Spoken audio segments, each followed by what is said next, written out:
Historicismo y subjetivismo. El historicismo, escribió Arnaldo Momigliano, es el reconocimiento de que cada uno de nosotros ve el pasado desde un punto de vista concreto, o por lo menos, condicionado por nuestra posición en la historia.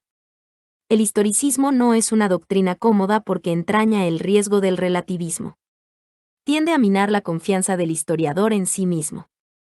El historiador que se dedica a un pasado lejano tiene que enfrentarse a culturas distintas de la suya. Pero los problemas que plantea el historiador están condicionados por la cultura a la que pertenece éste. Las categorías mentales y los instrumentos conceptuales que utiliza para reconstruir el pasado son los de su propia época.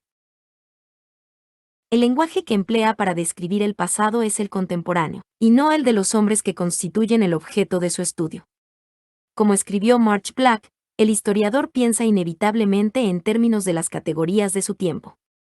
Se expresa con el lenguaje de su tiempo, y el lenguaje no es un instrumento neutral que no afecte los conceptos y las categorías. Todo lo cual implica graves riesgos de anacronismo y subjetivismo.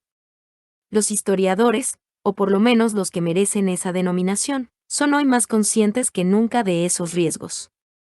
A veces llevan la prudencia demasiado lejos. En el prefacio a su óptimo libro sobre The Emperor in the Roman World, Fergus Millar declaró: en la preparación del libro, he evitado por completo consultar obras de sociología sobre la realeza y temas relacionados con ella, o estudios sobre las instituciones monárquicas en sociedades distintas de la griega y la romana.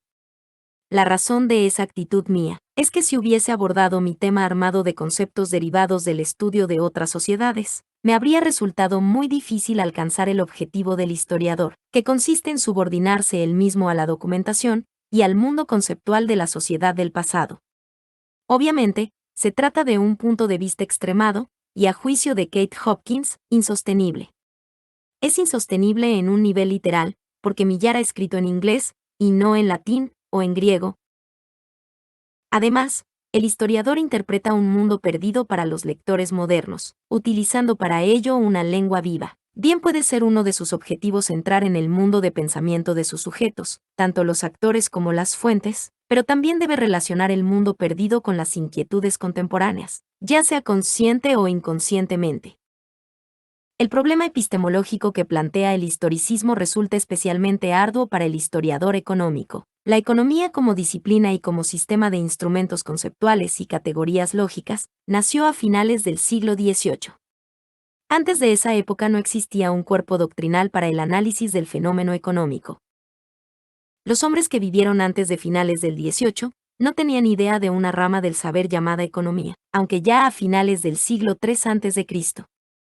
Los griegos empleaban el término oikonomía para referirse a la administración pública. No es casual que no existan obras de historia económica en el periodo anterior al siglo XVIII. Si escribimos de historia económica, lo hacemos inevitablemente proyectando hacia el pasado, intereses, curiosidades y concepciones actuales.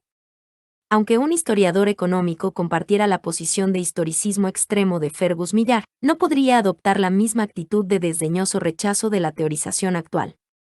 Si lo hiciese así, se cerraría a sí mismo la posibilidad material de hacer historia económica. Refiriéndose al lenguaje, pero el lenguaje refleja conceptos, Paul Van escribió que el peligro más grave es el de las palabras que evocan en nuestro espíritu imágenes falsas y pueblan la historia de universales que de hecho no existen. Y sugería que el historiador, en vez de decir que Lucrecio detestaba la religión y Cicerón elogiaba la libertad, dijese que Lucrecio detestaba la religio y Cicerón elogiaba la libertas. Y ello porque para un romano, el término religio tenía una connotación distinta de la que tiene para nosotros el término religión, y lo mismo puede decirse en relación con el término libertas. Pero el historiador económico no puede disponer en modo alguno de soluciones de ese tipo. No existen en el mundo griego, ni en el romano, ni en el medieval, ni en el del Renacimiento, términos, que ni siquiera con matizaciones sustanciales, puedan sustituir a los que hoy usamos: demanda, oferta, elasticidad, productividad, marginalidad, capital fijo, capital circulante, patrón monetario, moneda corriente. Si el historiador económico no acepta esos términos, se condena a sí mismo al silencio absoluto. la solución de su problema puede encontrarse en el terreno empírico, prestando atención para evitar los extremos del historicismo y del presentismo. Cuando Eduard Meyer y los demás historiadores alemanes del 18, al describir la economía de la antigua Grecia, utilizaban términos como industria y desarrollo capitalista. Cuando todavía hoy otros historiadores hablan del imperialismo económico de Atenas, incurrían e incurren sin duda alguna en un error de anacronismo. Pero nada hay que sea intolerablemente anacrónico, si según la lógica económica de hoy, el historiador económico elabora un modelo de interpretación para describir y reconstruir una vicisitud económica del pasado, siempre que sea en las condiciones ya especificadas en el capítulo 5, es decir, siempre que el modelo elaborado tenga en cuenta las condiciones particulares y las circunstancias histórico-institucionales culturales de la época analizada. Como escribí en otra parte, al describir una epidemia de peste o de tifus de un pasado lejano, el estudioso puede optar perfectamente por prescindir de cuánto se sabe hoy sobre la peste o el tifus, y concentrarse en lo que pensaba la gente de la época sobre la naturaleza y los orígenes de las epidemias.